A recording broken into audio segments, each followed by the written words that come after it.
Hello people, this is your channel C TV. इस video में हमने डोमेंट कंपनी, निजी कंपनी एंड गवर्नमेंट कंपनी को कवर किया है। इसके सेपरेट वीडियो बनाए गए थे, फिर लगा कि यार इसको साथ में ही क्यों ना अपलोड कर दिया जाए इंस्टेड ऑफ 10-10 मिनट की वीडियो डालने के। ये साथ में पूरा वीडियो डाला है, तो एडिट करने में उसको वीडियो को ऐड करने में थोड़ा सा हो सकता है कि थोड़ा सा आपको दिखे वीडियो सुनते दौरान ही ये एडिट करा है। खैर, देखा जाए तो डोमेंट कंपनी, निजी company, government company past years में पूछ रहे हैं, 4 से 5 नंबर का आ रहा है, हर एक कंपनी का पूछ रहे हैं। ठीक है, तो ये पढ़ना इसलिए ज़रूरी हो जाता है क्योंकि आते डायरेक्ट क्वेश्चंस हैं और एक पेज के प्रोविजन है। अब एक पेज के प्रोविजन से तो फटाफट पढ़ के इसके क्वेश्चंस कर लेना। ठीक है, अच्छे से हमने इसको प्रोविजंस को पढ़े हैं चार्ट बना के, और इस पर हम जो है क्वेश्चंस भी अगर आपने ये पढ़ लिया तो क्वेश्चन आपको बहुत ईजी तरीके से हो जाएंगे। ठीक है, थैंक यू।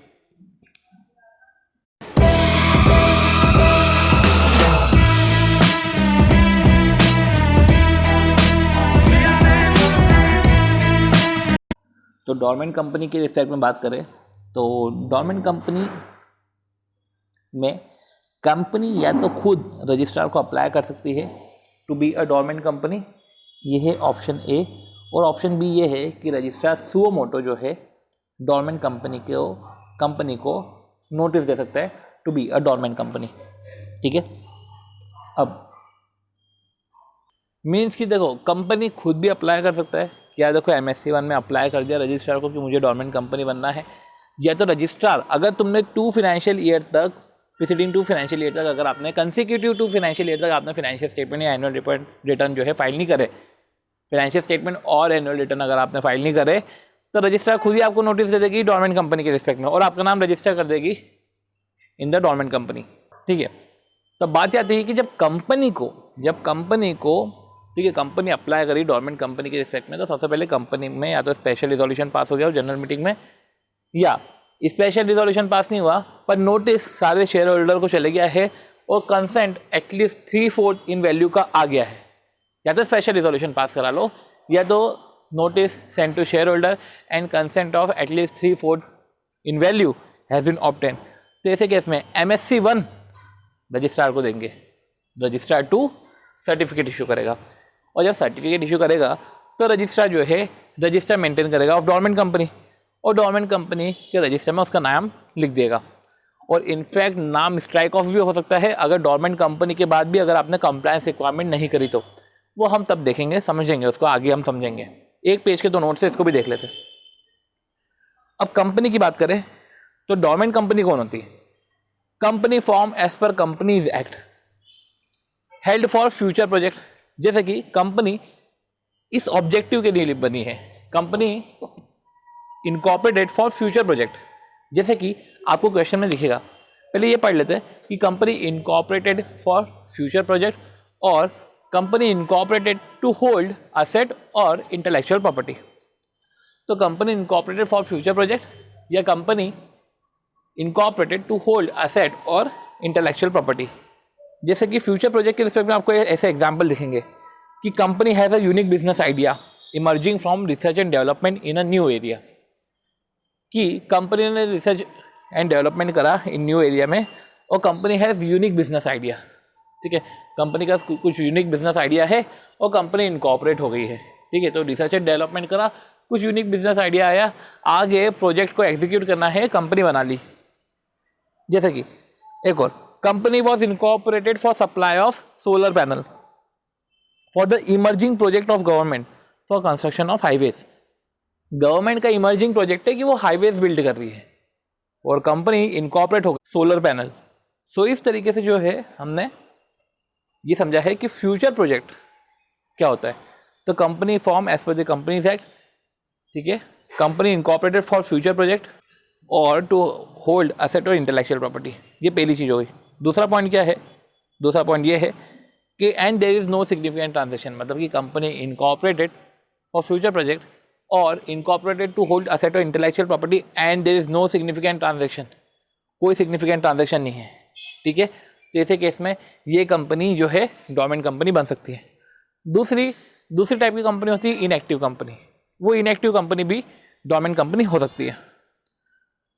अब इनएक्टिव कंपनी में ऐसा है कि या तो कंपनी बिजनेस ही कैरी नहीं कर रही है, और या तो कंपनी सिग्निफिकेंट अकाउंटिंग ट्रांजेक्शन नहीं हुए हैं उस कंपनी में for 2 years, in 2 years there is no significant accounting transaction, या इन 2 ईयर्स फिनेंशियल स्टेटमेंट और annual return has not been filed. तो या तो सिग्निफिकेंट अकाउंटिंग ट्रांजेक्शन नहीं हुए हैं, या तो फिनेंशियल स्टेटमेंट और एनुअल रिटर्न फाइल नहीं किया है, कोई बिजनेस कैरी नहीं कर रही है, तो ऐसे केस में इनएक्टिव कंपनी है, ये इनएक्टिव कंपनी भी अप्लाई कर सकती है। अब बात यह है कि सिग्निफिकेंट अकाउंटिंग ट्रांजेक्शन हमने इधर भी पढ़ लिया और हमने इधर भी पढ़ा है इनएक्टिव कंपनी में कि सिग्निफिकेंट अकाउंटिंग ट्रांजेक्शन 2 साल से नहीं हुए हैं। अब सिग्निफिकेंट अकाउंटिंग ट्रांजेक्शन क्या होता है? सिग्निफिकेंट अकाउंटिंग ट्रांजेक्शन मीन्स जो अकाउंटिंग ट्रांजेक्शन जो सिग्निफिकेंट है, बट पॉइंट ये है कि इसमें कुछ ट्रांजेक्शन ऐसे देके रखे हैं, इसमें इनवर्स से चल के रखा है, प्रोविजन में देखे रखे हैं कि ये ट्रांजेक्शन को सिग्निफिकेंट अकाउंटिंग ट्रांजेक्शन मत मान लेना। मतलब कि कंपनी इनकॉर्पोरेट हुई है, ठीक है, और कंपनी से फीस पे करी रजिस्ट्रार को, कंपनी फीस पे करी है या कुछ पेमेंट करी है as required to fulfil the requirement of the act, सिर्फ एक्ट की नीड को पूरा करने के रिस्पेक्ट में ही खर्चा कर रही है। अलॉटमेंट ऑफ शेयर्स भी इसलिए ही कर रही है to fulfil the requirement of the act, सिर्फ एक्ट की रिक्वायरमेंट को पूरा करने के लिए खर्चा कर रही है, फीस पे कर रही है, अलॉटमेंट ऑफ शेयर कर रही है और payment of maintenance of office, और सिर्फ मेंटेनेंस ऑफ ऑफिस के रिस्पेक्ट में पेमेंट चल रहा है। तो ये नहीं बोल सकते आप कि ये अकाउंटिंग ट्रांजेक्शन चल रहे हैं, अकाउंटिंग ट्रांजेक्शन कुछ भी नहीं है, ठीक है। तो ये हमने देखा कि हमने 2 टाइप की कंपनी देखी और इनएक्टिव कंपनी 2 टाइप की ये कंपनी देखी। रजिस्ट्रार भी खुद से भी जो है डोरमेंट कंपनी को नोटिस दे सकता है, कंपनी को नोटिस दे सकता है to be a dormant company, ठीक है। ये सब चीज़ें हमने देखी। फिर रजिस्ट्रार जो है रजिस्टर ऑफ डोरमेंट कंपनी में उसका नाम एंटर कर देगा, इनफैक्ट नाम को स्ट्राइक ऑफ भी कर देगा, डोरमेंट कंपनी के रजिस्टर से नाम स्ट्राइक ऑफ कर देगा if compliance requirement not met. Compliance requirement क्या है कि अगर आप डोरमेंट कंपनी भी हो, फिर भी आपको मिनिमम नंबर ऑफ डायरेक्टर होने चाहिए, आपको मिनिमम डॉक्यूमेंट फाइल करने हैं, मिनिमम फीस पे करनी है। तो फीस तो पे करनी है, ऑब्वियस सी बात है, फीस तो आप पे करोगे, मिनिमम डॉक्यूमेंट आपको फर्निश करने हैं, in fact minimum number of director होने चाहिए। और अगर ये नहीं है तो नाम स्ट्राइक ऑफ हो जाएगा from the register of dormant company, आप वहाँ के भी नहीं रहे। और एक और चीज़, option of dormant company to become active company, dormant company active company भी बन सकती है अगर उसने रजिस्ट्रार को वापस से एप्लीकेशन दी to become an active company, और such application should be accompanied by document and fees, ठीक है। तो इस तरीके से हमने देखा।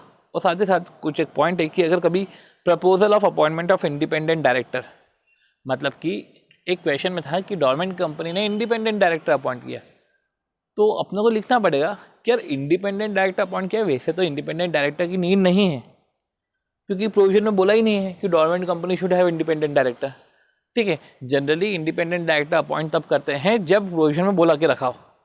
अब क्वेश्चन में देके रखा है कि इंडिपेंडेंट डायरेक्टर अपॉइंट किया, तो अपन बोल सकते हैं, आंसर में लिख सकते हैं कि इंडिपेंडेंट डायरेक्टर अपॉइंट करने की नीड नहीं है, because dormant company is not required to have independent director, क्योंकि प्रोविजन से नहीं बोलते डोरमेंट कंपनी को to have a independent director.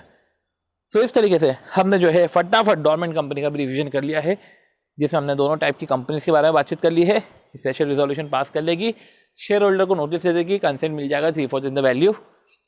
MSc 1 में एप्लीकेशन दो, MSc 2 में सर्टिफिकेट लो, रजिस्ट्रार जो है नाम एंटर कर देगा रजिस्टर ऑफ डोरमेंट कंपनी में। इनएक्टिव कंपनी की हमने बात कर ली, सिग्निफिकेंट अकाउंटिंग ट्रांजेक्शन की हमने बात कर ली। कंप्लायंस रिक्वायरमेंट कुछ मीट करनी पड़ेगी तभी तुम्हारा नाम रजिस्टर में वो रहेगा एंटर, अदरवाइज जो है आपका नाम वहाँ से भी स्ट्राइक ऑफ हो जाएगा। और रही बात है कि आप एक्टिव कंपनी भी बन सकते हो, एप्लीकेशन दो रजिस्ट्रार को, an application should be accompany by document and fees, and इस तरीके से जो है फिर आप एक्टिव कंपनी भी बन सकते हो। और हमने dormant company, government company, Nidhi company के रिस्पेक्ट में जो भी प्रोविजन थे वो हमने सारे ओवर करे हैं। होप सो आपको वीडियो सही लगा होगा। Thank you. ये वीडियो पार्ट में बना हुआ है, इस वीडियो को अटैच करके अपलोड होगा, ठीक है। तो हो सकता है कि बीच में आपको, ठीक है, थोड़ा सा ब्रेक मिले, तो आप उससे थोड़ा सा एडजस्ट कर लीजिएगा। Thank you. So hello people, this is your channel CATV and in this video we are going to revise government company. ये भी एक छोटा सा वीडियो बनेगा जिसमें हम गवर्नमेंट कंपनी को रिवाइज कर लेंगे। गवर्नमेंट कंपनी पे भी डायरेक्ट ही क्वेश्चन पूछे जा रहे हैं। अब पॉइंट ये है कि कंपनी ऑडिट इतना वास्ट है कि हम ये छोटी मोटी चीज़ों को ध्यान नहीं देते, इसलिए एक सेपरेट वीडियो इस पर बनाना पड़ेगा, क्योंकि इस पर क्वेश्चन आ जाते हैं और हम कर नहीं पाते, राइट। तो बिना किसी देर के स्टार्ट करते हैं। 1 पेज के ही नोट्स हैं, ठीक है, और 4 नंबर का आ जाएगा, ठीक है। और अभी रिसेंटली पूछा गया है तो चांसेस है कि आ भी जाए। गवर्नमेंट कंपनी की बात करें तो डेफिनेशन ऑफ गवर्नमेंट कंपनी में बोला है कि government company means company whose paid up capital, company in which 51% और more paid up capital held by central government, state government और जॉइंटली। मतलब कि ऐसी गवर्नमेंट कंपनी मतलब वो कंपनी जिसका 51%, 50% बोला है, 51% बोला है, 50 नहीं बोला है, मतलब कि 51% या उससे ज़्यादा पेड अप कैपिटल होल्ड करी है सेंट्रल गवर्नमेंट और स्टेट गवर्नमेंट, ठीक है, आइदर इंडिविजुअली और जॉइंटली। और पेड अप कैपिटल की बात करिए तो इक्विटी और प्रेफरेंस दोनों ही कैपिटल की बात हो जाएगी, ठीक है। ये हो गया हमारा। तो कंपनी इन विच 51%, जिसका 51% गवर्नमेंट होल्ड करी है, इंडिविजुअली या जॉइंटली विद स्टेट गवर्नमेंट जो भी है। पर अब मुझे बताओ, जैसे 40% गवर्नमेंट होल्ड करी है, 20% गवर्नमेंट कंपनी होल्ड करी है, तो क्या वो भी गवर्नमेंट कंपनी होगी? नहीं, वो गवर्नमेंट कंपनी नहीं होगी, क्योंकि इसमें गवर्नमेंट कंपनी कवर नहीं है। सिर्फ गवर्नमेंट होल्ड करे 51% या उससे ज़्यादा, और 50% भी नहीं है। और साथ ही साथ subsidiary company which is subsidiary of government company. अब जो कंपनी जो गवर्नमेंट कंपनी की ही सब्सिडियरी है तो वो तो गवर्नमेंट कंपनी होगी ना। और सब्सिडियरी में हम 50% देखेंगे। मतलब जब कंपनी देखनी है हमको तो हम देखेंगे कि 51% होल्ड कर रहे हैं कि नहीं कर रहे। गवर्नमेंट 51% होल्ड कर लिया, चलो ठीक है, वो कंपनी हो गई। अब वो कंपनी की जो भी सब्सिडियरी रहेगी वो भी गवर्नमेंट कंपनी है, ठीक है। अब annual report of government company, ये भी बहुत छोटा सा पॉइंट है। Annual report of government company में क्या है कि एनुअल रिपोर्ट किस पे जाएगी? एनुअल रिपोर्ट और वर्किंग एंड अफेयर्स। तो डे टू जो वर्किंग है पूरे साल भर में आपने जो भी काम करा है और अफेयर्स के रिस्पेक्ट में गवर्नमेंट कंपनीज को एनुअल रिपोर्ट जाएगी। तो समझो गवर्नमेंट कंपनी को AGM के 3 महीने के अंदर प्रिपेयर करनी है एनुअल रिपोर्ट, ऑडिट रिपोर्ट। मतलब सिंपल सी बात है कि AGM खत्म होने के 3 महीने के अंदर एनुअल रिपोर्ट, ऑडिट रिपोर्ट और कैग के कमेंट, क्योंकि गवर्नमेंट कंपनी ऑडिट तो कैग करेगी, तो एनुअल रिपोर्ट कंपनी की, कैग की ऑडिट रिपोर्ट और साथ ही साथ कमेंट ऑफ कैग, ये किधर जाएंगे? हाउस ऑफ पीपल और हाउस ऑफ स्टेट काउंसिल, मतलब कि हाउस ऑफ पार्लियामेंट में जाएंगे, लोकसभा और राज्यसभा में जाएंगे अगर सेंट्रल गवर्नमेंट मेंबर है तो। अगर स्टेट गवर्नमेंट मेंबर है, सिर्फ स्टेट गवर्नमेंट ही मेंबर है, तो स्टेट लेजिस्लेटिव असेंबली और स्टेट लेजिस्लेटिव काउंसिल में जाएंगे। तो मतलब कि सेंट्रल गवर्नमेंट अगर मेंबर है तो सेंट्रल गवर्नमेंट जो है एनुअल रिपोर्ट जो है फर्निश करेगा इन 3 मंथ, और फर्निश किसको करनी पड़ेगी? हाउस ऑफ पीपल और हाउस ऑफ स्टेट काउंसिल में। सेंट्रल गवर्नमेंट स्टेट गवर्नमेंट है तो ऐसे केस में, अब सेंट्रल गवर्नमेंट स्टेट गवर्नमेंट दोनों है तो ऐसे केस में जो एनुअल रिपोर्ट है वही सेंट्रल गवर्नमेंट प्रिपेयर करेगी एनुअल रिपोर्ट, और यही एनुअल रिपोर्ट, ऑडिट रिपोर्ट और कैग के कमेंट के साथ house of people, house of council में जाएगी। पर अगर स्टेट गवर्नमेंट ही सिर्फ मेंबर है, अगर सिर्फ स्टेट गवर्नमेंट मेंबर है तो एनुअल रिपोर्ट तो ऑब्वियस ही बात है कि एवरी स्टेट गवर्नमेंट प्रिपेयर करेगी। जब सेंट्रल गवर्नमेंट और स्टेट गवर्नमेंट होती है तो जो एनुअल रिपोर्ट है वो सेंट्रल गवर्नमेंट प्रिपेयर करती है, ठीक है। ये एनुअल रिपोर्ट की बात कर रहा हूँ मैं, ऑडिट रिपोर्ट की बात नहीं कर रहा हूँ, ठीक है। तो 3 महीने में आपको प्रेजेंट करना पड़ता है, ठीक। और अगर स्टेट गवर्नमेंट ही सिर्फ मेंबर है तो एवरी स्टेट गवर्नमेंट को प्रिपेयर करनी पड़ेगी एनुअल रिपोर्ट, और हर स्टेट गवर्नमेंट को एनुअल रिपोर्ट प्रिपेयर करनी पड़ेगी। तो हमने क्या देखा कि गवर्नमेंट कंपनी को AGM के 3 महीने के अंदर एनुअल रिपोर्ट, ऑडिट रिपोर्ट और कैग के कमेंट ले करने हैं। सेंट्रल गवर्नमेंट ही सिर्फ मेंबर है तो हाउस ऑफ पार्लियामेंट मतलब house of people, house of state council, ठीक है। अगर सेंट्रल गवर्नमेंट के स्टेट गवर्नमेंट भी है तो ऐसे केस में हाउसेस के पास भी जाएगा, साथ ही साथ state legislative assembly, state legislative council में भी जाएगा। पर अगर सिर्फ स्टेट ही मेंबर है, स्टेट गवर्नमेंट ही मेंबर है तो ऐसे केस में सिर्फ इधर ही जाएगा। अगर रिपोर्ट प्रिपरेशन की बात करें तो सेंट्रल गवर्नमेंट मेंबर है या सेंट्रल गवर्नमेंट और स्टेट गवर्नमेंट मेंबर है तो central government annual report prepare करेगी 3 महीने में। और अगर सिर्फ स्टेट गवर्नमेंट है तो ऐसे केस में तो हर स्टेट गवर्नमेंट को प्रिपेयर करना पड़ेगा। ऐसा नहीं कर सकते कि 4 स्टेट गवर्नमेंट मेंबर है तो जो है 3 ही उसमें इन्वॉल्व है। Every state government cost to prepare annual report, every state government को एनुअल रिपोर्ट प्रिपेयर करनी रहेगी। तो इस तरीके से जो है हमने समझा है, और इस तरीके से हमारा गवर्नमेंट कंपनी ओवर होता है। अब बात करते हैं हम गवर्नमेंट कंपनी की, राइट। तो अब डोरमेंट कंपनी समझो, डोरमेंट कंपनी पे भी क्वेश्चन पूछ रहे हैं 8 नंबर के, और एक बार तो 6 नंबर का 8 नंबर का क्वेश्चन पूछ भी लिया है डोरमेंट कंपनी के रिस्पेक्ट में। पॉइंट ये है कि इस कंपनी पे भी रिसेंटली क्वेश्चन पूछे गए हैं, आपसे रिसेंटली ही क्वेश्चन पूछे गए हैं, तो क्यों ना हम इसको कर ले। ठीक है, hello people, this is your channel CATV and in this video we are going to revise Nidhi company. Nidhi company के अराउंड 1 से 2 क्वेश्चन अभी एग्जाम में पूछे गए हैं, 1 से 2 क्या 2-3 क्वेश्चन एग्जाम में पूछे गए हैं और अभी रिसेंटली पूछे गए हैं। मीन्स कि ICAI की नज़र में तो है कि वो निधि कंपनी 4 नंबर का पूछ सकते हैं।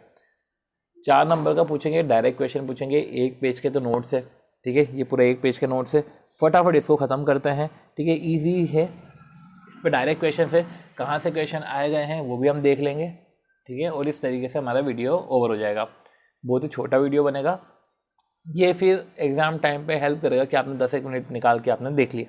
ठीक है, चलो अगर बात करें तो निधि कंपनी की, तो निधि कंपनी क्रिएट हुई है जिसका ऑब्जेक्टिव है to cultivate the habit of thrift and saving among the member के अंदर हैबिट ऑफ सेविंग बढ़ाने के लिए निधि कंपनी इनकॉर्पोरेट हुई। ये क्या करती है, रिसीव करती है, लैंड करती है डिपॉजिट्स। तो रिसीव करती है डिपॉजिट फ्रॉम मेंबर और लैंड करती है deposits to member for their benefit, और उनके ही बेनिफिट के लिए। ठीक है, तो सबसे पहले हमने क्या पढ़ा कि एक हैबिट बिल्ड करनी है to cultivate the thrift, to cultivate the habit of thrift and saving among the member से ही रिसीव करेगी डिपॉजिट, मेंबर को ही डिपॉजिट पे करेगी, मेंबर से ही रिसीव करेगी डिपॉजिट, मेंबर को ही लैंड करेगी उनके बेनिफिट के लिए। सी आप पेन पेपर लेके बैठिए और जो भी छोटी मोटी चीज़ें हैं, अगर आपको यही चार्ट वापस से ड्रॉ करना है तो वापस से ड्रॉ कर लीजिए। ओके, अब और अगर आपको PDF चाहिए तो PDF भी सेंड हो जाएगी। अब ये तो जो है, जो मैंने एक तरीके से ऑब्जेक्टिव की बात कर ली, पर अगर हम थोड़ा सा और डिटेल में जाए तो क्या लिखा हुआ है, to cultivate the habit of thrift and saving among the member. मतलब मेंबर का सेविंग अकाउंट खुलता है, मेंबर का करंट अकाउंट इधर नहीं खुलेगा निधि कंपनी में, है ना। और बात भी कर रहे हैं मेंबर की। ठीक है, तो मेंबर है मतलब बॉडी कॉर्पोरेट मेंबर नहीं होते, तो बॉडी कॉर्पोरेट को मेंबर नहीं बना सकते, ना इधर ट्रस्ट को आप मेंबर बना सकते हो, तो बॉडी कॉर्पोरेट और ट्रस्ट को आप मेंबर नहीं बना सकते। फिर जब आप मेंबर से रिसीव करोगे या मेंबर को लैंड करोगे डिपॉजिट, तो कोई ब्रोकरेज और कोई इंसेंटिव आप चार्ज नहीं करोगे। इनफैक्ट जब आप मेंबर से रिसीव करते हो, मेंबर को लैंड करते हो डिपॉजिट, या आपको मेंबर से डिपॉजिट लेने हैं, ठीक है, तो ऐसे केस में आप कोई एग्रीमेंट भी नहीं बनाओगे। ठीक है, there should be no partnership agreement with member कि आपको डिपॉजिट करना ही करना है। ऐसा कोई पार्टनरशिप एग्रीमेंट नहीं बनता मेंबर के साथ for the deposits and lending. मतलब कि इसका मतलब ये नहीं है, मैं जो बोल रहा हूँ उसका मतलब ये नहीं है कि जब लैंड करेंगे तो कोई एग्रीमेंट नहीं बनाएंगे। अरे भैया वो तो बनेगा, बट एक वो रहता है ना कि आपने एक अरेंजमेंट बना लिया पार्टनरशिप का कि आपको हमारे यहाँ डिपॉजिट करना ही रहेगा, इतने टाइम में करना ही रहेगा, हम आपको लैंड करेंगे। तो ऐसा कोई पार्टनरशिप अरेंजमेंट इस रिस्पेक्ट में नहीं करेंगे। मेंबर की इच्छा है तो मेंबर डिपॉजिट करेगी, मेंबर की इच्छा है कि पैसे निकालने हैं तो मेंबर जो है निधि कंपनी से बोरो करेगी। ठीक है, there should be no partnership arrangement. ठीक है, तो ये पढ़ लिया। अब मेंबर के रिस्पेक्ट में कुछ छोटी मोटी चीज़ें थी, रूल 8 में देकर रखा है। उसने बोला है कि माइनर मेंबर नहीं हो सकते, पर फिर भी मेंबर के नेम पे आप डिपॉजिट ले सकते हो। आप मेंबर के नेम पे डिपॉजिट ले सकते हो अगर गार्डियन मेंबर है तो मेंबर के नेम पे डिपॉजिट ले लो, अगर मतलब कि सॉरी माइनर के नेम पे आप डिपॉजिट ले लो अगर गार्डियन इज अ मेंबर, तो माइनर मेंबर नहीं हो सकता। मतलब माइनर के नाम पे डिपॉजिट भी नहीं ले सकते, पर ले सकते हो अगर जो गार्डियन है वो गार्डियन मेंबर है। ठीक है, ओके।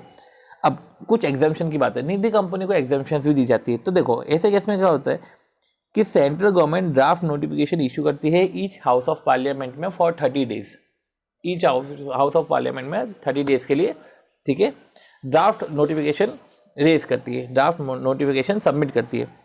अगर हाउस ऑफ पार्लियामेंट अप्रूव होते हैं तो एग्जाम्पशन नोटिफिकेशन चले जाएगा।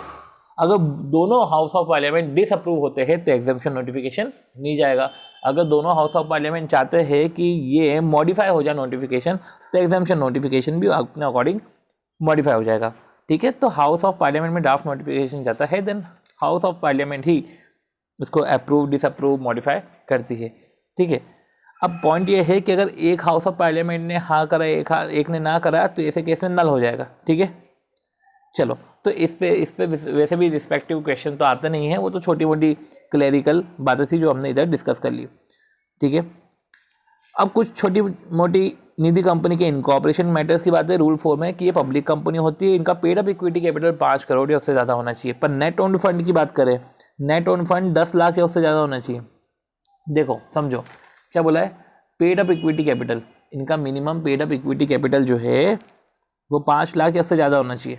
तो minimum paid up equity capital 5 lakh या उससे ज़्यादा। नेट ओन फंड की बात करें तो नेट ओन फंड में minimum net own fund 10 lakh या उससे ज़्यादा। ठीक, चलो ये प्रेफरेंशियल इशू नहीं कर सकते। जब ये निधि कंपनी बनाते हैं तो इनके लास्ट वर्ड्स निधि लिमिटेड होना चाहिए। जैसे ABC निधि लिमिटेड, ABC कंपनी नहीं ले सकते, जैसे कि काशी म्यूचुअल बेनिफिट निधि लिमिटेड, ठीक है, XYZ निधि लिमिटेड, ठीक है। और ये बिजनेस करते हैं बॉर्डरिंग और लैंडिंग फ्रॉम मेंबर ही कर सकते हैं इन इट्स ओन नेम, ठीक है। आती बात कुछ रूल 6 की। रूल 6 में जनरल रिस्ट्रिक्शन है, जैसे कि वो चिट फंड बिजनेस में नहीं जा सकते, निधि कंपनी चिट फंड बिजनेस में नहीं जा सकती। हायर परचेस फाइनेंस ऐसा भी नहीं कर सकती कि वो असेट परचेस करके लोगों को फाइनेंस में दे रही है, असेट लीज पे दे रही है। चिट फंड बिजनेस भी नहीं हो सकता, इंश्योरेंस बिजनेस में भी नहीं जा सकती, इनफैक्ट ये सिक्योरिटीज़ को एक्वायर भी नहीं कर सकती। पर इसमें एक चीज़ समझने की है कि वो अपन ने जो बोला कि सिक्योरिटीज़ को एक्वायर नहीं कर सकती, निधि कंपनी किसी दूसरी कंपनी की सिक्योरिटीज़ को नहीं परचेस कर सकती। इधर तो है कि सिक्योरिटीज़ को एक्वायर करना ऐसे बिजनेस में एंटर नहीं हो सकती, ये बिजनेस में एंटर नहीं हो सकती। हाउएवर एक चीज़ ये भी है कि निधि कंपनी ना तो किसी दूसरी कंपनी के सिक्योरिटीज़ को परचेस कर सकती है, ना तो किसी दूसरी कंपनी के बोर्ड ऑफ डायरेक्टर को कंट्रोल कर सकती है, ना तो किसी दूसरी कंपनी के साथ एग्रीमेंट बना सकती है फॉर चेंज मैनेजमेंट, ठीक है। इस टाइप की चीज़ें नहीं कर सकती कि वो अरेंजमेंट में एंटर हो जाए for change of its management, नहीं हो सकती अनलेस जनरल मीटिंग में स्पेशल रिजोल्यूशन पास हुआ हो और साथ ही साथ रीजनल डायरेक्टर का भी अप्रूवल मिल गया हो। मतलब कि निधि कंपनी सिक्योरिटी परचेस नहीं कर सकती, बोर्ड ऑफ डायरेक्टर को कंट्रोल नहीं कर सकती, इनफैक्ट अरेंजमेंट नहीं बना सकती for the change of its management. But ये कर सकती है अगर जनरल मीटिंग में स्पेशल रिजोल्यूशन पास हो और आरडी का अप्रूवल मिल गया हो। तो इधर आरडी का अप्रूवल मेन होगा, ठीक है। आरडी का अप्रूवल भी आता है, ठीक है। निधि कंपनी में दो चीज़ें होती है, एक तो मेंबर से भी रिजोल्यूशन हमको पास करवाना पड़ेगा और आरडी का भी अप्रूवल चाहिए। मेंबर को लॉकर फैसिलिटी, इस पर एक क्वेश्चन था, मेंबर को लॉकर फैसिलिटीज़ दे सकते हैं तो रेंट चार्ज करेंगे। रेंट 20% से ज़्यादा नहीं होना चाहिए of gross income at any time, कभी भी 20% से ज़्यादा नहीं होना चाहिए, ठीक है। हमने जो बात करी ये हमने सारी बात करी है। और मेंबर अपना करंट अकाउंट ओपन नहीं कर सकती, ये तो हमने बात कर ही ली थी। मेंबर्स की जो सिक्योरिटीज, जैसे मेंबर को जब लेंड करते हैं हम पैसा और तो मेंबर हमको सिक्योरिटीज़ देता है, उनकी सिक्योरिटीज़ को प्लेज भी नहीं कर सकते, तो प्लेज ऑफ सिक्योरिटीज़ भी नहीं होगा। सॉलिसिट करने के लिए, डिपॉजिट लेने के लिए ना तो आप एडवर्टीजमेंट भी नहीं कर सकते। पर अगर आपको मेंबर को बताना है निधि कंपनी कुछ एफडी स्कीम लेकर आई है और मेंबर को बताना है, तो प्राइवेट सर्कुलेशन वो मेंबर के बीच में कर सकती है, पर उसको ऊपर लिखना पड़ेगा कि प्राइवेट सर्कुलेशन टू मेंबर, जैसा प्राइवेट सर्कुलेशन कर सकती है, ठीक है। तब इसको सॉलिसिटेशन ऑफ डिपॉजिट नहीं माना जाएगा। छोटी मोटी और बात करें तो नेट ऑन फंड जो है इक्विटी फंड, मतलब वही नेट ऑन फंड 10 लाख या उससे मिनिमम 10 लाख या उससे ज़्यादा का होना चाहिए। डायरेक्टर की बात करें रूल 17 में, तो डायरेक्टर को मेंबर होना चाहिए। डायरेक्टर का टर्म जो होता है वो 10 कंसेक्यूटिव ईयर का होता है। देन डायरेक्टर रीअपॉइंट हो सकता है पर आफ्टर कूलिंग पीरियड, ठीक है। कूलिंग पीरियड के बाद उसको रीअपॉइंट कर सकते हैं। कूलिंग पीरियड 2 साल का होता है, ठीक है। और डिन और डिस्क्वालिफिकेशन के प्रोविजन, मतलब वो 164 के और 152 के प्रोविजन भी इस पर लगते हैं। आती बात ऑडिटर की, तो इंडिविजुअल को अपॉइंट करते हो तो एक टर्म 5 ईयर का, देखो इधर एक टर्म 10 ईयर का है, इधर एक टर्म 5 ईयर का है। फर्म है तो ऑब्वियस सी बात है कि 2 टर्म ऑफ 5 ईयर्स, ठीक है, ये हमने पढ़ा था। फिर कूलिंग पीरियड आता है इधर 2 साल का। फिर ऑडिटर जो है ये ऑडिटर सर्टिफिकेट इशू करता है। रूल 22 ये बोलता है कि ऑडिटर सर्टिफिकेट इशू करता है। सर्टिफिकेट कहेगा कि निधि कंपनी ने कंप्लायंस करा है सारे प्रोविजंस और रूल्स का। ये सर्टिफिकेट अनेक्स्ड होता है ऑडिट रिपोर्ट के साथ, ये सर्टिफिकेट अनेक्स होता है ऑडिट रिपोर्ट के साथ। और अगर कुछ प्रोविजंस कंप्लाई नहीं करे हैं, if some provision not complied, then specifically वो स्टेट करना पड़ता है कि ये प्रोविजंस कंप्लाई नहीं करे हैं। रही बात आती है डिविडेंड की, तो डिविडेंड में ऐसा बोला गया है कि 25% से ज़्यादा डिविडेंड नहीं दे सकते। पर हर बार अगर आप 25% से ज़्यादा दे सकते हो, अगर आरडी ने अप्रूव कर लिया है, आपने इक्वल अमाउंट रिजर्व में ट्रांसफ़र कर दिया है, no default in payment of deposit and compliance of provision, ये 4 चीज़ें आपने करी है। सबसे पहले तो आप अप्रूवल ले लोगे, उतना ही इक्वल अमाउंट आपने अगर रिजर्व में ट्रांसफ़र कर दिया है, डिपॉजिट्स को रीपे करने में और इंटरेस्ट को पे करने में कोई डिफ़ॉल्ट नहीं है, और अगर आप कंप्लायंस करते हो, मतलब आप अच्छे हो, सिंपल सी बात है, ये अच्छे हो, तो ऐसे केस में ये कंप्लायंस वाला पॉइंट है। अगर आप अच्छे हो तो बस ये कंप्लाई कर लो और इनसे अप्रूवल ले लो, ठीक है। तो आप ये कंप्लाई कर लो अगर आप अच्छे हो, इन द सेंस कि आपने रूल्स को कंप्लाई करा है और आपने कोई डिफॉल्ट नहीं किया है in repayment of deposit and interest, तो आपको सिर्फ इक्वल अमाउंट ट्रांसफर करना है रिजर्व में और अप्रूवल लेना है रीजनल डायरेक्टर से, तब 25% से ज़्यादा भी डिविडेंड जो है डिक्लेयर कर सकते हो।